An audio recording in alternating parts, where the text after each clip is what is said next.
Iguodala to Curry, back to Iguodala, up for the layup. Oh, blocked by James. Curry, one-on-one. Irving puts it up.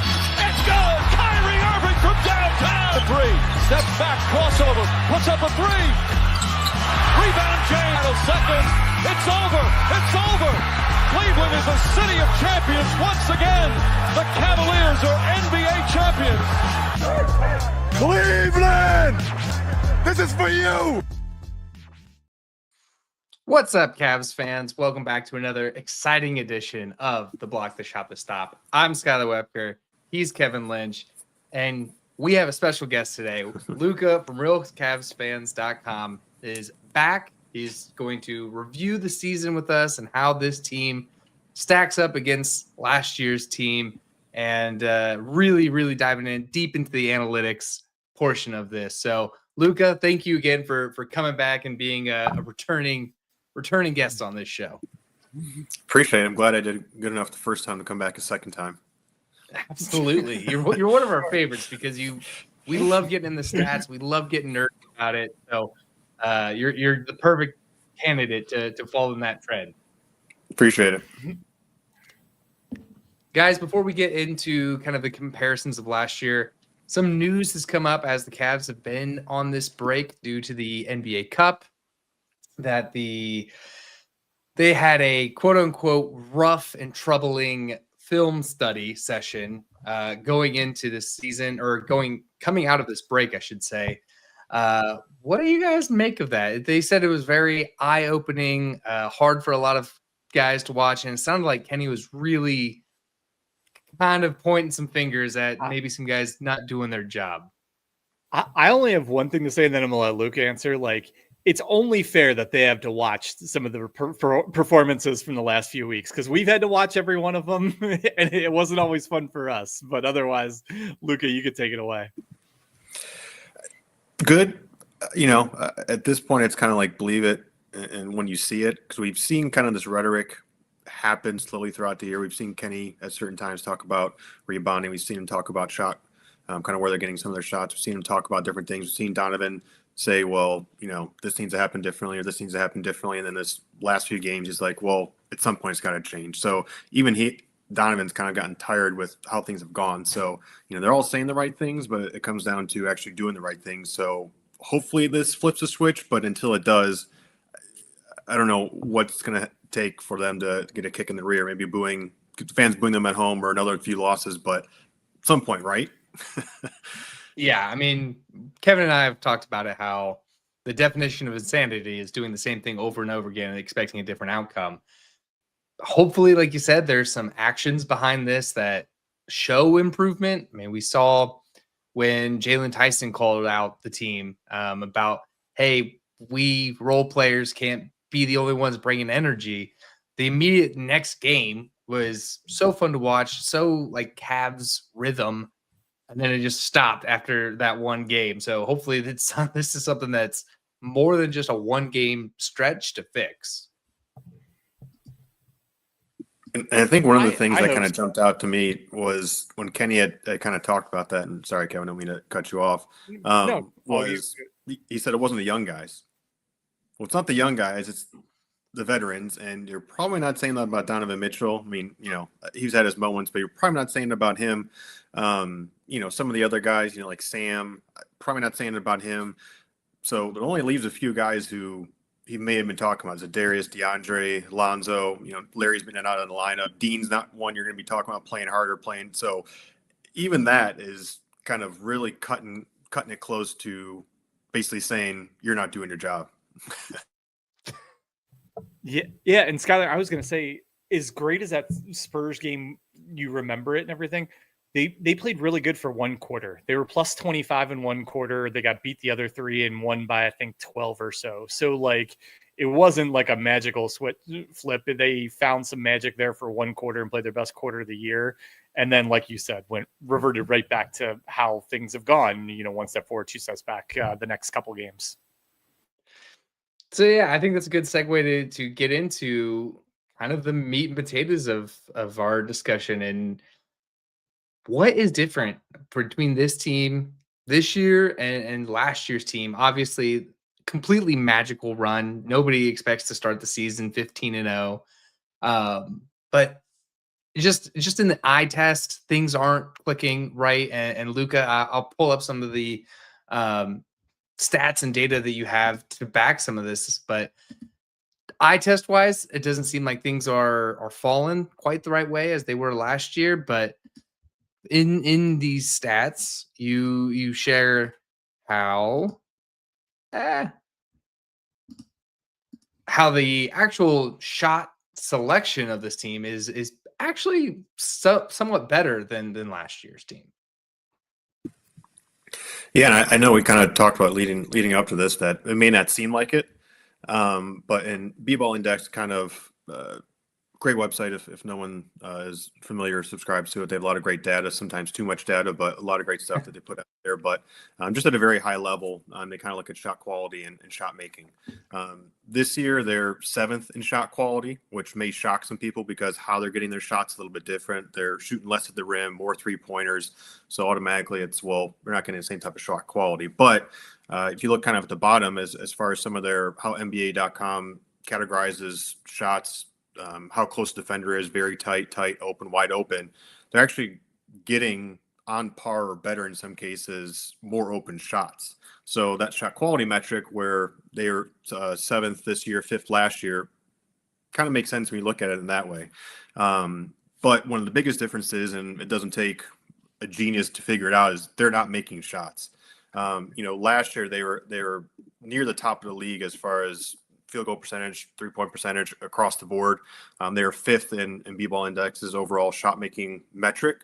You go to this year, that's not the case. Surprisingly, they have 17th, which may seem even high compared to some of the games that we've seen. I mean, and pretty much across the board, you have guys shooting career lows, whether it be Jared Allen, who last year was near the tops of the league and field goal percentage, now nowhere near that. You've had Sam missing some time. Max hasn't been out there. Darius has been nowhere near him regular self. However, you have Donovan shooting career highs almost efficiency-wise, especially for a guard. What he's doing is kind of incredible.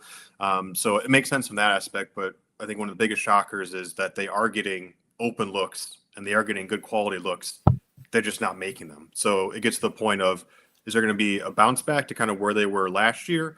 And was last year really way above the mean and they're somewhere a little bit lower than that? Or are they truly going to get back to that level?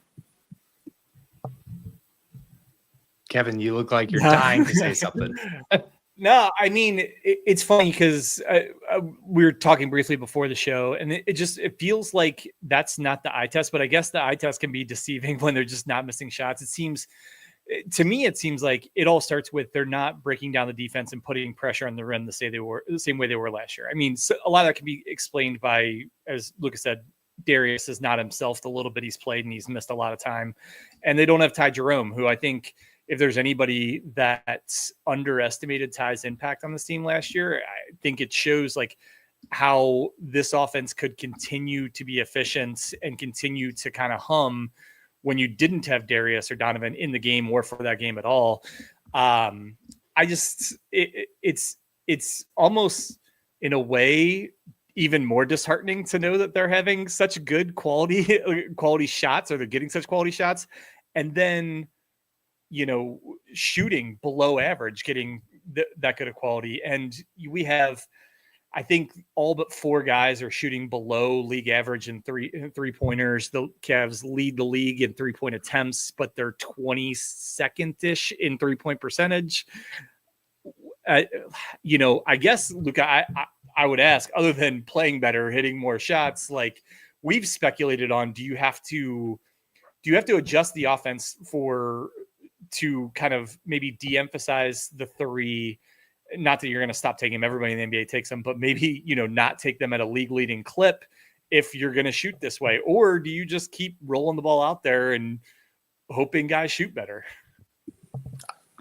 I'd probably say it's a little bit of both. To your point, Kevin, the drives are down. And I think that's, and, even to this extent, the rim shot creation, another kind of B-Ball Index that you can kind of see even over the years, it's gone in the opposite direction. But particularly this year, I think there's been more light shine on it. So last year they were top 10 in drives per game. So they were getting to a rim a lot. breaking down the defense, creating a lot of open looks, whether it be drop-offs at the rim or kickouts. This year, you're not having that as much. And we're seeing that in real time. They're averaging about eight drives less per game. That's put them in the bottom 10 this year. So it's a drastic difference. And I think what you've seen also is a degradation of skill set that has allowed them to play that way. And not having Darius in the lineup has only lessened that margin that was already small, that relied so much on Darius to create those shot attempts that we're usually seeing. So before it was Karis LeVert, Ty Jerome, and others were able to kind of supplement that. And I don't think in a vacuum those moves were incorrect. We're just now seeing the loss of Darius magnify some of those unintended consequences that we're seeing as a result of those types of players not be there to create looks the way that they were previously. And then whether it be Darius being out, Lonzo not quite being New Orleans or Los Angeles Lonzo, who could get to the rim more, and more Chicago Lonzo, where he's not really getting the rim either for himself or for others. So it's really changing at the way that they play, putting more emphasis on hitting those outside shots where it's really live or die at this point. And so that's why I think you see some of those huge variance swings throughout the games, or even within quarters where if they're not making shots from the perimeter, like what are they doing? So to that extent, I also think it gets down to what are your strengths right now? Your strengths are probably your Donovan Mitchell, and while Darius is being nursed back to health, it's probably your two bigs. So I think the Indiana series is no greater example of maybe how they should play until maybe they start getting their rhythm back together, is playing through the bigs, playing inside out, allowing that to create spacing, allowing that to create rhythm, and kind of get you back to where you were and providing a good foundation instead of relying on the outside shot maybe a little bit too much. Start from the new foundation, start playing inside out. Just like we've seen kind of with young players, especially with Jalen. Once you start getting a few games under your belt, things start to change a little bit different as far as confidence goes. So perhaps playing inside out will kind of get them that confidence instead of putting more of their eggs in the outside, perimeter shooting basket. Yeah, so as far as strengths go, I want to come back to that, but I want to say on shot selection, I have one more question, and then I'll kick it back to Skylar. But so part of and I don't know how reflective this is in the shot quality charts that you brought up and everything, but when we dug into it, admittedly, this is probably 3 to 5 games ago, the Cavs, despite leading the lead in 3-pointers, they were like 20th or 21st in corner threes, which means they're astronomically higher at threes above the break. Like, does that get reflected in shot quality? Because like the wide open corner three is like the NBA golden ticket. Other than a dunk, that's the shot everyone's trying to get. And that seems to be the one 3-pointer the Cavs aren't getting. Yeah. And I'll look it up right now, but I don't think that's really ever been a strength of theirs. So even corner threes, this year they're down a little bit, so they're actually at 9.9% as far as corner threes go, which is surprisingly 13th in the league. Last year they're at about 11.2%, which is 6th in the league. So they're down a little bit, but it's not anything that's crazy. Back when the LeBron era, that was really like one of the things they thrived off of. So they were actually first in the league, second in the league when they won the title, and that was 9.1%. So you can even see that was first back then. Now the Cavs are even shooting a higher percentage of corner threes this year, and that is only good for 13th. So we've seen the league kind of shift differently as far as where they take 3-point shots. So I think that's one of those things, to your point, where that was maybe something that really teams focus on before, and now we're not seeing it as much. Yeah, but the corner threes are created by rim pressure, right? Whether it's, working it into the big guys, breaking down the defense, getting to the rim, and then the defense collapses and you get a wide open three. It's kind of all connected, right? When you're not putting as much pressure on the rim, you're not going to get as many corner threes as other teams. Okay. Sorry, Skylar, back to you.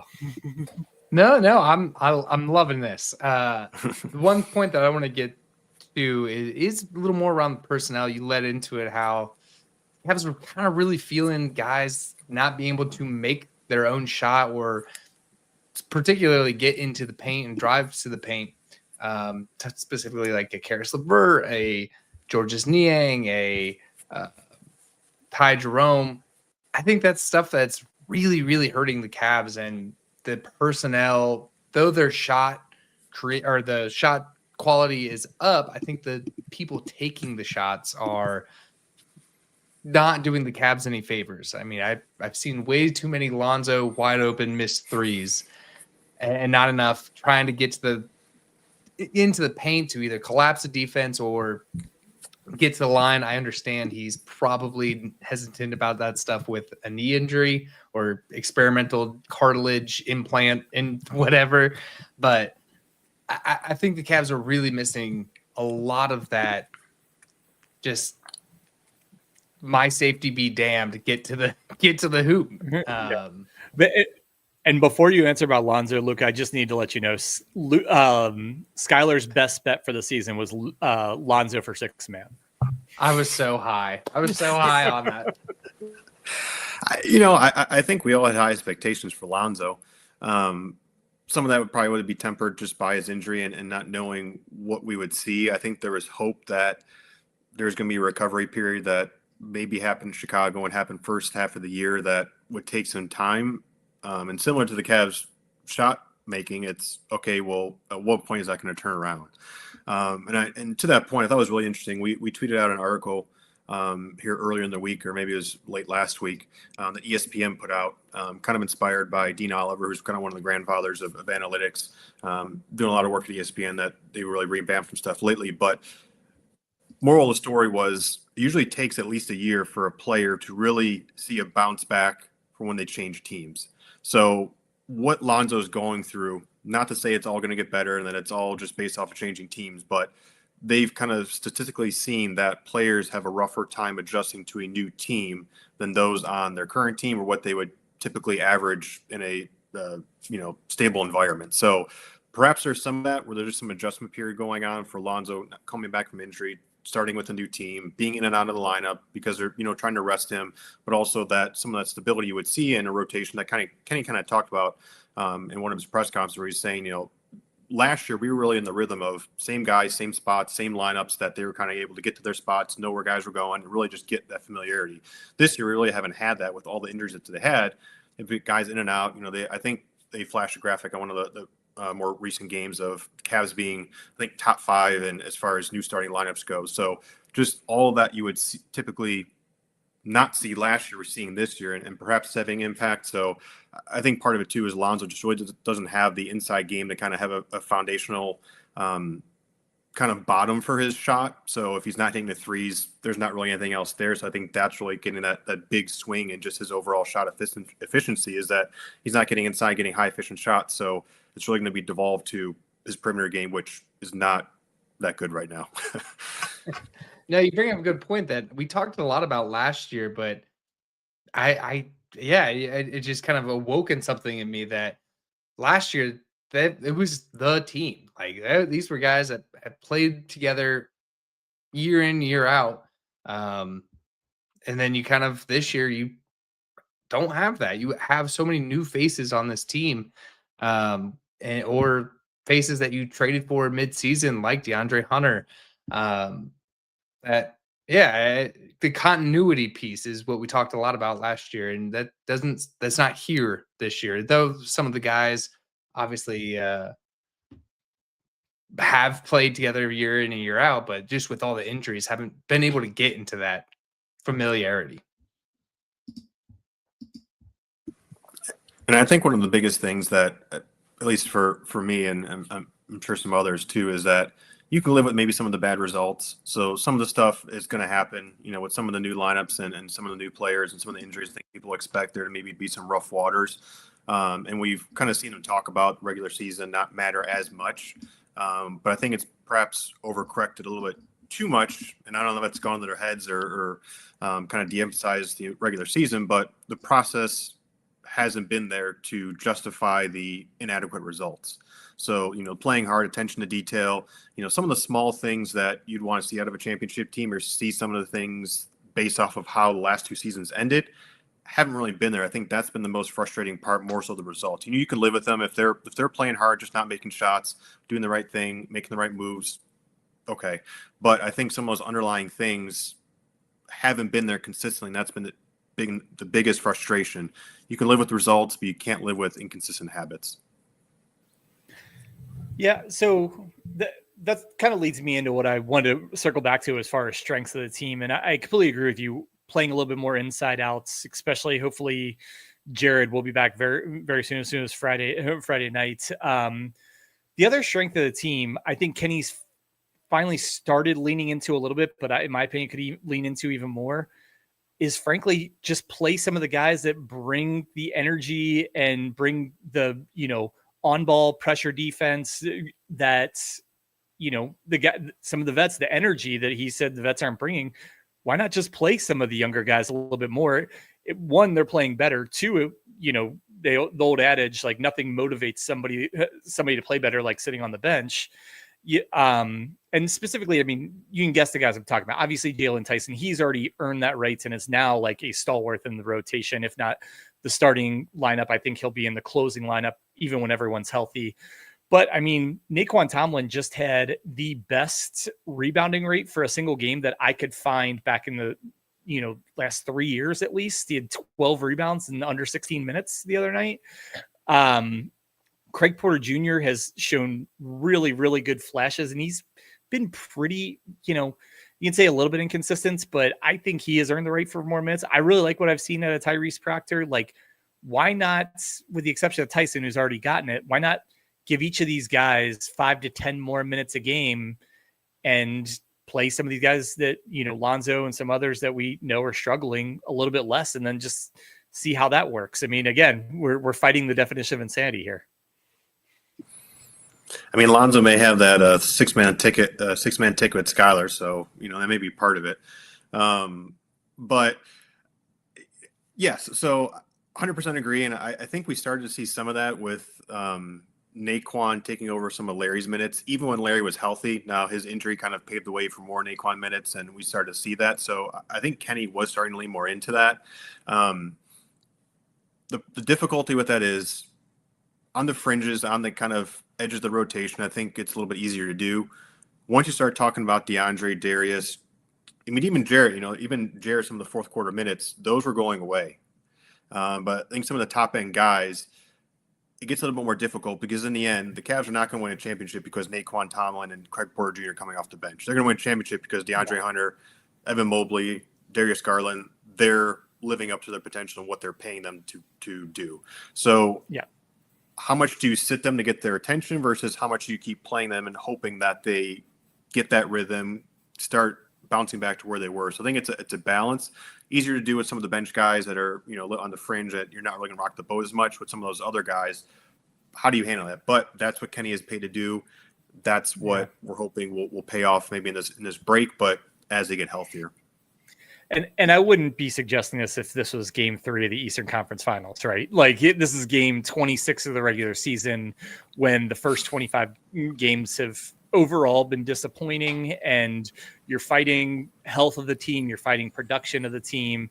And, sometimes you just shake things up a little bit. And the one thing that we saw, especially in the Pacers series last year, but it's become a trend in the NBA, is just applying pressure on defense. What, picking up in the backcourt, overplaying guys, and then counting on like rotations and your big guys to protect the rim and everything. Some of the veterans we have aren't as comfortable or at times even willing to do that. But I know Craig Porter Jr. is, I know Jalen Tyson is, and Naquan Tomlin is. So I think playing those guys some can help you adjust to what is one of the biggest new trends in the NBA. And I'd be interested in seeing. So there was a stat, and we don't have access to the stats. I think it's a second spectrum stat. So that typically NBA teams are those who pay a lot of money have those. But early in the year, to your point, Kevin, there was a graphic that we retweeted about point of attack pressure and kind of where teams are picking up. The Cavs kind of increased from last year, and I think at this time, just maybe 10 or 15 games in, they were, I think, top 5 in the NBA as far as where they were picking up on the court defensively. Mm-hmm. So they increased, and they were even tops in the leagues. And so I'd be curious where that's gone. And kind of putting my Kobe hat on, I think the other part of this too is, yes, there's a coaching aspect of trying to get energy out of the guys, trying to change the way you're playing. I think from even Kobe's perspective, you're also trying to anticipate what your next moves are going to be. So Dean's a free agent. That means, can Naquan carry his minutes? Because Dean may cost more, and with them being in the second apron, is Naquan going to be able to give you similar efficiency for less price? You have Lonzo Ball's team option coming up next year. I can't see any way that's picked up unless it's being picked up to be traded. But even still, do you feel comfortable enough with Craig Porter and Tyrese Proctor giving you similar production for half the price of Lonzo Ball, and that being either reallocated to another player and bringing in that salary slot, or just cutting salary to get lower in that apron threshold? So, I mean, these are all things that, even though we're thinking about coaching wise, there's also the personnel decisions down the road that the Cavs have to be mindful of because of their financial position, that they have to know what they think they're going to get. And there's some projecting within that, because every dollar matters. And these are all things that also play into that as well. Yeah, and Dan Gilbert's happy to spend tons of money to pursue a championship, but I bet he'd be a lot less likely for like a play-in team.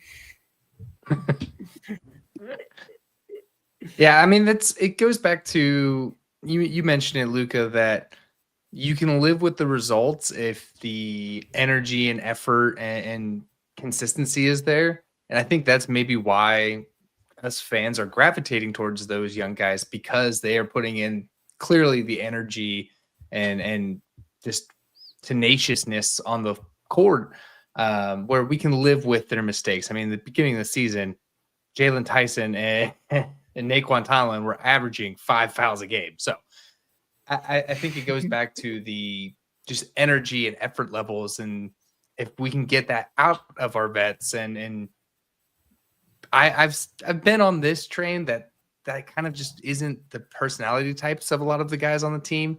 Like Evan Mobley, Jared Allen, and DeAndre Hunter are kind of quieter, reserved players. They're not going to bark at the ball when it's bouncing on the floor like Jalen Tyson. So there might be a personality shift around that as well. And I think one of the other things too that kind of gets me restless, I'm sure fans restless as well, is that this isn't the LeBron era where that switch was being flipped and that was coming. There's not that history there with this team. If anything, it's the opposite, where there's doubt with this team. And I think that's even inspiring more concern, is that, okay, well, there's not anything that we necessarily had to fall back on as fans to say, oh yeah, they did it, that was there, there's nothing to worry about. If anything, it's intensifying those worries because of their past history. So I think that's also adding into that, where, you know, when the Cavs were firing David Blatt, or when J.R. Smith was throwing soup on Damon Jones, you know, it's like, oh, they'll be okay. Like, they've been through this. Like, yeah, it's not the best, but everything will be okay. Now it's like, will it? You know, so I think that kind of doubt, based off of how these seasons have ended, has leading in and creeping into that as well.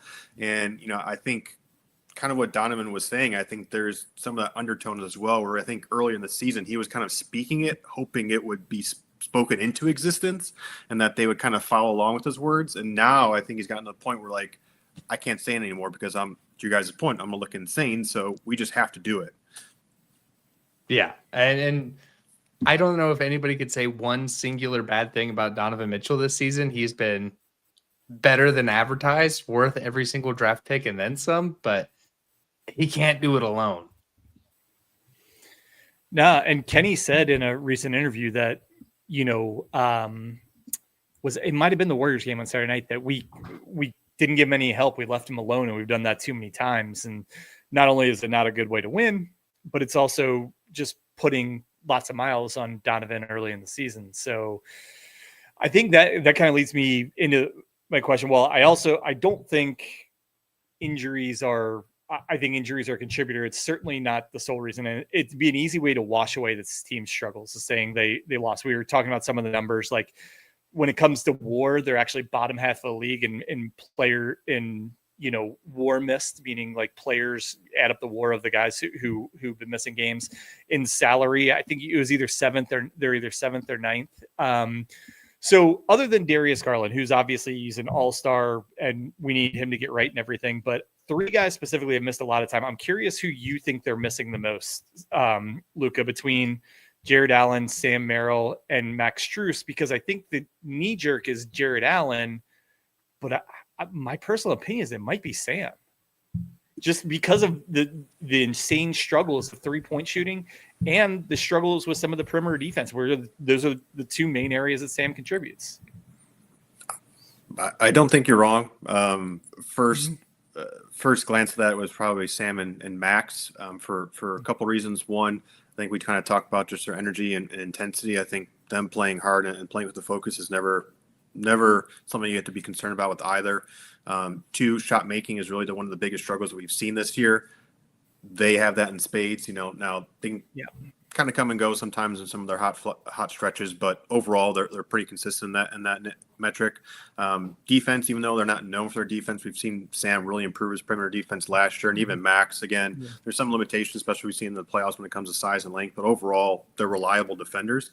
So another two things we haven't seen. So Jared, yes, but I would also say one of the graphics we tweeted out more recently was Evan's offensive production without Jared Allen in there, and it's leaps and bounds better than when he is in there. Now, I think some of that is just because there's only one basketball to go around, so more opportunities is going to mean likely more space for Evan, more focus on him offensively. So I think there's some of that, or it's not that they can't be successful together, it's just that there's more opportunities for Evan. But I think the offense with Evan can be stable without Jared. Same thing defensively. They're still been really, really good at the rim defensively this year, even without Jared in there for a good stretch. So I think you can see those things be okay without Jared, where with Sam and Max, because of how they're currently structured and where they're currently lacking, would lean towards those two being more critical pieces to what they're needing right now than with Jared. Not saying Jared's not important and he can't be valuable. It's just where this team's at right now, those two probably would really help. Yeah, I agree with you. And I was actually looking at some numbers reflecting exactly what you said. Like the rim defense has been surprisingly good without Jared. And that's, again, not taking anything away from Jared. Jared's even maybe more than Evan, in my opinion, the best rim protector on the team. But I guess kind of when it comes to Evan, like when we talked earlier about like miscalculations kind of coming into the year, and what I didn't mention is I think everyone presumed Evan was going to take another as big a step this year as he did last year, and he would be this fulcrum of the offense. And frankly, it didn't work very well. Like they kind of realized that giving him the ball out on the wing and just asking him to create was not nearly as effective as getting him the ball the more traditional ways, on the move, at the nail, off the pick and roll. Do you think they're going to come back to Evan being a primary playmaker this year? Or do you think they've scrapped that for now and are just trying to get him back to basically last year's baseline? I hope so. I think it kind of gets back to the whole Donovan Mitchell discussion too, of he's helping them win games, but to what extent does that help them in the long term? Is it worth some of the struggles to just keep feeding Evan? Because eventually that's what they're going to need at some point. I thought it was really interesting that, to your point, they kind of threw Evan out there beginning of the year, said, go hunt, go figure it out. And then probably 7, 8, 9 games in, they said, okay, let's bring you in and let's change some things. And they really stripped it down the way opportunity-wise they were feeding him the ball. Hopefully that's scaling back up. We've kind of seen that here. He had that stretch of games where it just didn't really like himself. Last 5 or 10 games, he's starting to look a little bit better. But Kevin, I think you nailed it as well. Part of it has been on Evan. I think there's times when he's more assertive, and that lends itself well. I think the Portland game is one of the games we highlighted. I can't remember exactly, but there's ways he can create without having the ball. It's his energy, offensive rebounding, running in transition, getting ahead and getting those seals to get those post opportunities. Those are ways he can create offense for himself without the ball that can come and go. So I think that's on him to be more assertive. The other part, though, is there have been times when I don't think Kenny and the offensive coaching staff has done Evan any favors with the way they've created offensive opportunities for him. So to your point, one of the things we highlight a lot is Evan is best on the move, coming off pin downs, coming off screens, helping, doing some of those inverted big guard screens we've seen in the past, getting the defense on the move and getting Evan on the move where he's not having to break down, 1-2 dribbles to get to the next step. Once the defense is on the move, he's on the move. He's kind of already there. You're kind of giving him a boost where then that next step is a shot attempt or maybe a ball fake or an up fake, and then he's there to the rim. Where before starting the season, it was, okay, you have to work to get to that point and then go finish. So I think they've been really inconsistent in how they've asked him and shown him his shot attempts here throughout the year. There's been flashes of it, which we've kind of highlighted, but I don't think that's been consistent enough to help Evan kind of take that next step where, we've seen with Jalen, once he kind of got his training wheels off, he's flying. So with Evan, I think they said, okay, don't do it. And then went, never mind. I think that's kind of hurt his confidence a little bit. But again, it's, chicken and the egg. Should Evan have that confidence or should they build that confidence? And I think sometimes one of the things we struggle with, and I'll stop after this, with Evan, but within the season as well, two things can be true at once. It doesn't have to be, well, Evan sucks, he should be more assertive, or coaching staff sucks, they're missing Jordan Ott. Both things can be true. I think there's some truth in both. And I think in kind of this polarizing environment, it has to be one or the other because you have to have a hot take and one thing can only be true. But I think within anything we've seen within the Cavs is that it's a pretty complex equation and there's a lot of things at play here. And so I think it's both on Evan and Kenny to kind of do better on both ends. But in the end, yes, they need him to be better because Donovan can't do it by himself and he needs at least Darius or Evan to be there when he is needing help. Yeah, I agree. And I'll kick it back to you, Skylar. But just, again, I think it was a little bit of a miscalculation coming into the year, whether you want to say the front office, this coaching staff, just say the organization, was Kenny's preseason press conference. I forget who said this. However much time it went, like 60% of the time, Kenny talked about Evan and DeAndre Hunter's offensive development. Like that was the bulk of like what he was talking about. What's going to be so much different this year is those two guys' development.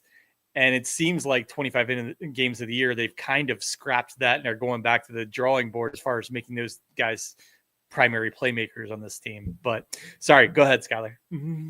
No, I just back it to the Evan Mobley piece, then we can go ahead and move on out of this. But everybody puts him in the Kevin Garnett comparisons, just the body frame and ability and stuff. But I feel like it's an unfair comparison for Evan Mobley because he is not the one to jaw at everybody and anything like that. If anything, it should be LaMarcus Aldridge comparisons because he is the quiet, reserved, get on the floor and dominate type of player. And I think maybe that's more of a model for Evan Mobley is to build him up like LaMarcus Aldridge and Pop did down in the Spurs for that dynasty. Or, versus everybody saying, oh, he's the next Kevin Garnett. It's like, you're in trouble because last year I said Evan reminded me of Chris Bosh and people killed me on YouTube for that I was selling him short. And I thought Chris Bosh is a Hall of Famer. There's nothing wrong with being compared to Chris Bosh, but you're going to get killed for LaMarcus Aldridge. Sorry, go ahead, Luka. No, I mean, I think Slim Duncan was one that was thrown out last year. And I think as far as his personality, I think that's one that really stands out. But, Duncan with Parker, that was a dynamic duo. And we've seen Darius not be there. And you also have to question how much is that impacting Evan's development? Again, it's not all extenuating circumstances. Evan at some point has to just be the best player. But I think Darius's health has also impacted how Evan has gotten the ball, how things have flowed offensively, kind of what that's looked like. As far as Evan goes, I think one of the things digging through some of the data earlier in the year, and even more recently, was they've also changed the type of looks that he's had. So I think one of the biggest things that he struggled with is his rim efficiency hasn't been there. It's kind of creeping back up, but starting the year, his rim efficiency was terrible, especially compared to last year. And that was something that really was a baseline and kind of a floor for him where he at least had that. Maybe the outside shot was coming along and that kind of helped him take it to the next level. But his rim field goal percentage starting the year was really, really bad. And I think that really dropped his efficiency on top of taking more 3-point shots and more shots further away from the rim. I think that also didn't help his efficiency as well. And we've been tracking his shot profile over the last every 5 games. And we've seen slowly his shot distance start creeping back to where it was last year. So we've seen him kind of be getting closer to the rim. But one of the things I thought was interesting looking at the data is some of the ways that he really thrived last year. So cuts, off screens, putbacks, and transition. Those were his top 4 ways of scoring efficiency last year. Earlier, and kind of looking at some of the stats, his cut efficiency is way down. It was 10th percentile. This is about a week or so ago. His putback was still up there. His transition came down to about 50th percentile. So some of the ways he was winning last year, he hasn't been winning consistently this year. So I think when you're asking him to do new things, create farther away from the basket, shoot more threes. Those things have been going okay, but when that foundation of what got him here hasn't been doing as well, I think that's really hurt his efficiency. So I think seeing some of those things start to bounce back would make me feel a little bit better about Evan here moving forward. So you're saying he should be shooting run away from the rim jumpers with 1 second left with a chance to win the game. So Luka, I have it's kind of two questions, kind of go hand in hand, but I'll ask the first one first. And it could be something we've already talked about and everything, but like simply breaking it down, in your opinion, what is the number one thing other than just getting guys healthy, things that are under your control that this team could do that would lead to a more productive offense? More efficient offense in particular. So I'm not Kenny Atkinson, so don't hold me to any of this. But we're still working on getting him on the show, so we know. Shocked he hasn't been on yet. I think that speaks poorly to him. Exactly. But I think one of the things we mentioned earlier was kind of the inside out. I think as they're trying to get back their outside efficiency, really leaning more into one of their strengths, seeing if that can kind of help offset some of their inconsistencies on the outside. I think leaning more into that. One of the things we actually tweeted out here this evening was last year and this year, the 2-point shot has gotten more valuable than the 3-point shot. So over the years, we've heard take more threes, rims and threes. If you're not doing that, what are you doing?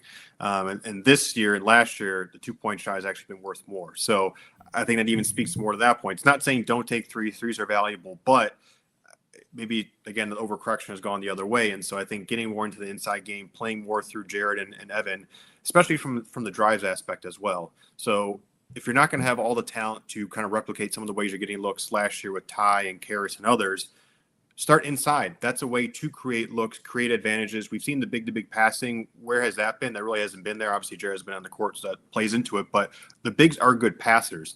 And so if you're not getting the drives to create those rim attempts, get the ball in post-ups, get the ball in the nail, get the ball at the elbow, and allow their gravity to then allow them to be playmakers off that, or the short roll we've seen them be good playmakers out of. So I think playing inside out, using the bigs more as playmakers. If you're not going to have those drives, utilize their spacing and them being close to the rim to kind of create some of those looks you're not getting in other ways. Health, I think that's obviously a part of it as well. And getting everyone back and hopefully these guys start to hit some of their shots that we've seen openness wise be there. They just haven't hit them. So transition wise, they've been pretty effective. But really half court, it comes down to making those shots, being more consistent. And one of the ways I think Sasha Pavlovich should be proud is the Cavs offense is their defense to an extent. So one of the things I think we've all been frustrated about is how they've handled transition defense, especially off of live rebounds.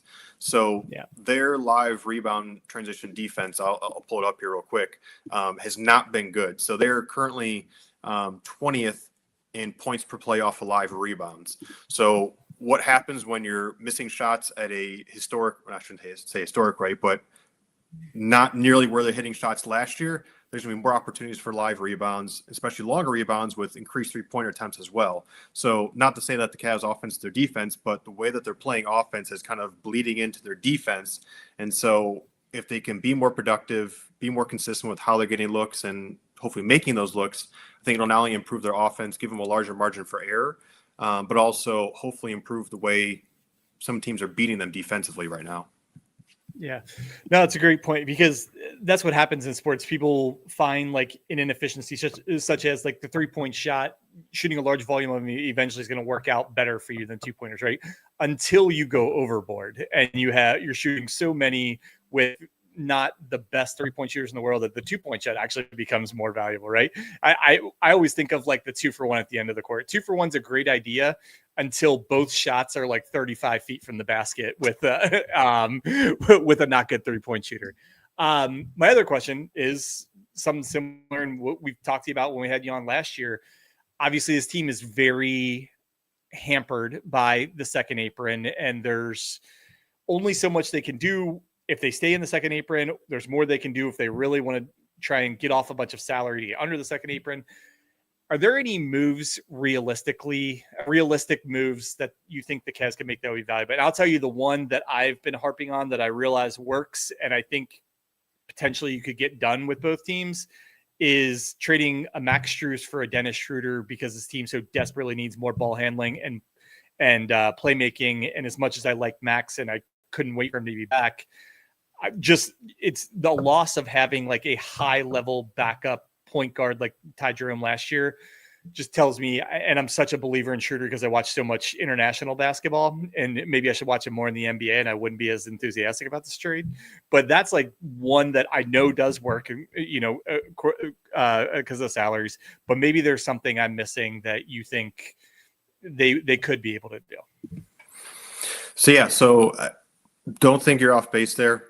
Certainly, depending on how they view Lonzo and what they think they're going to get out of him, I think going for more playmaking wouldn't be a bad route.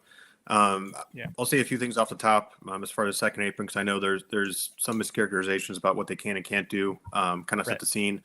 So one, being in the second apron, you can't aggregate contracts. You can't put one contract with another to equal another contract. You cannot take back more money than you are sending out. So say, for instance, Max Strus, they couldn't take back a player making $1 more than what they'd be sending out.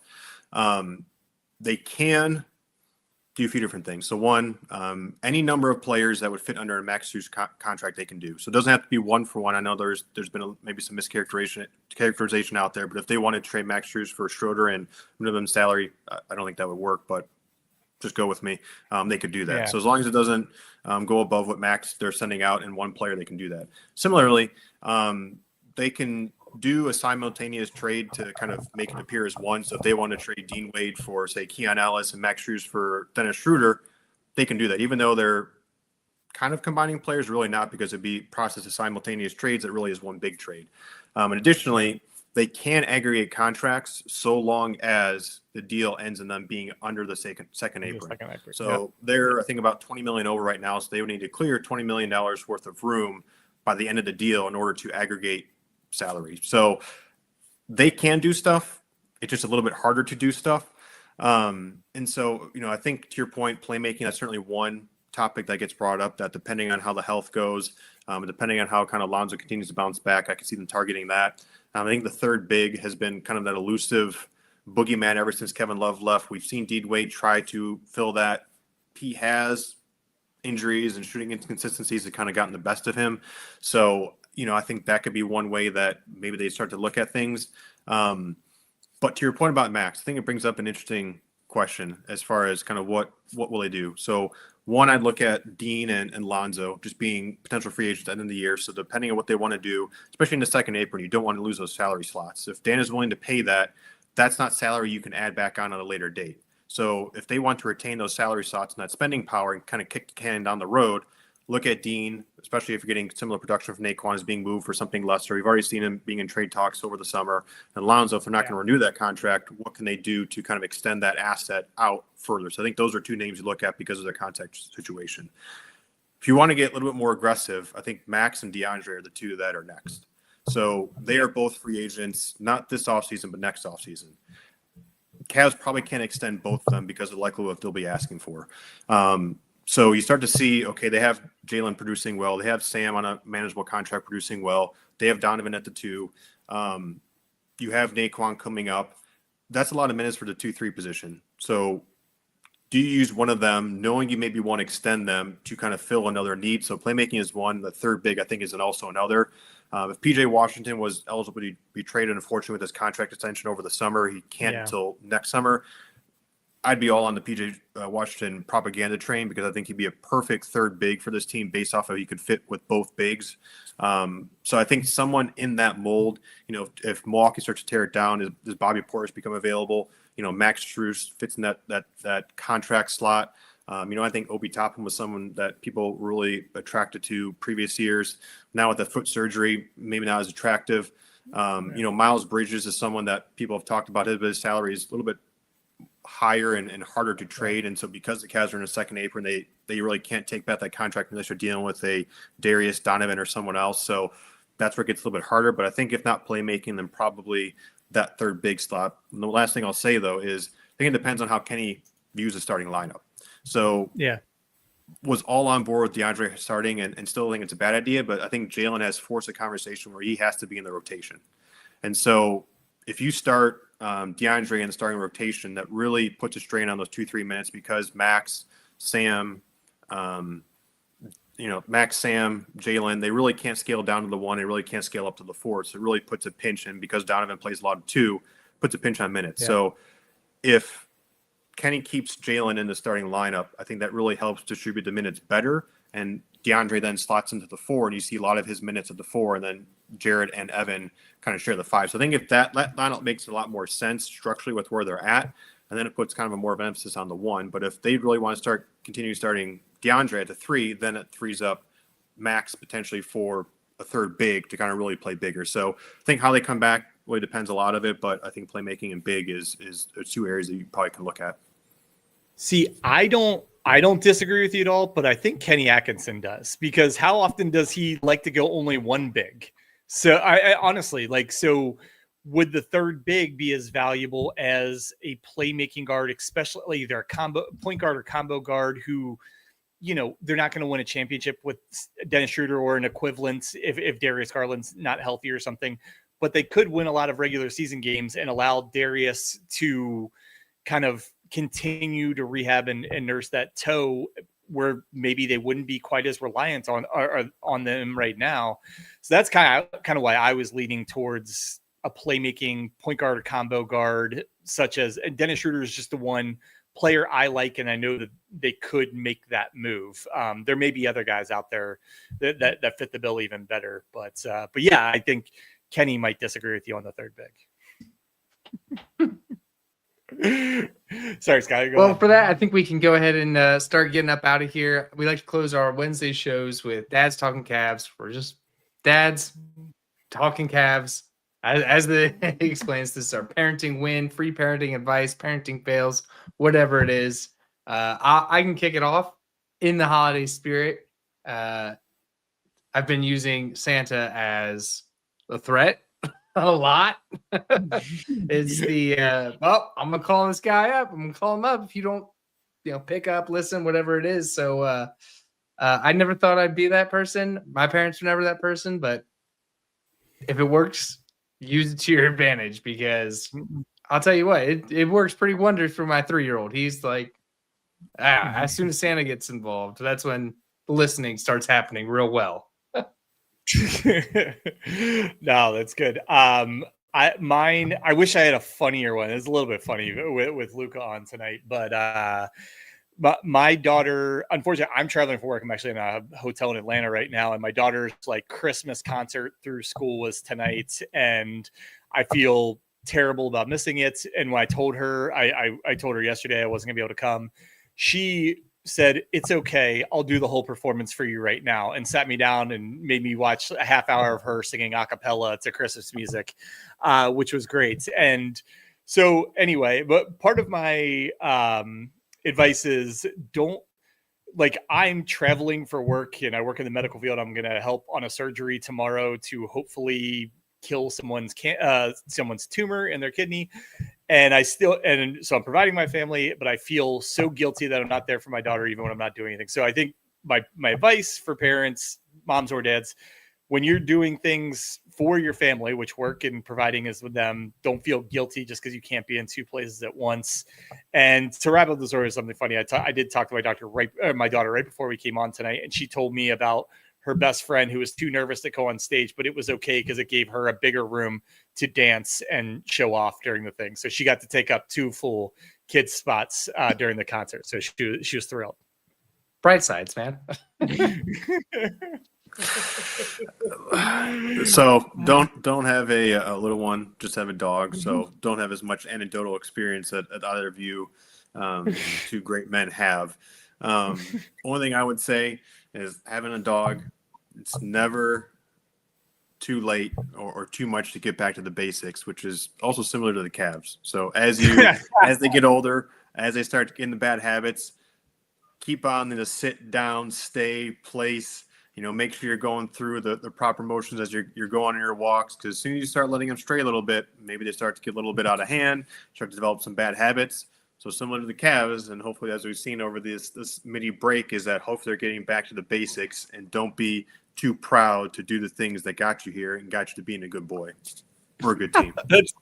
That's a phenomenal one. That's a phenomenal one. I just imagine Luka like sitting his dog down to have an eyes opening like film session. Yeah, breaking down his analytics on how many times he's had to stay sit for the dog to sit. Yeah, we're going through treats per walk, and it's getting a little bit too high. Great. So for that, we'll get on out of here. Please, everybody, check out Real Cavs Fans on Twitter and on their website. Always putting out great content on both platforms. Follow us on Instagram, Twitter, all of the social medias. Please subscribe to the YouTube channel to catch the latest from us. We'll have more guests on and talk even deeper into the Cavs season as the season goes on. Please subscribe to the audio version of this podcast on all of the platforms out there. Likes, ratings, reviews, give it all of that, and be a friend, tell a friend. We're just Cavs fans trying to make a good show for other Cavs fans. So for that, he's Luka from RealCavsFans.com. He's Kevin Lynch, and I'm Skylar Webker. And as always, go Cavs. RIP playback.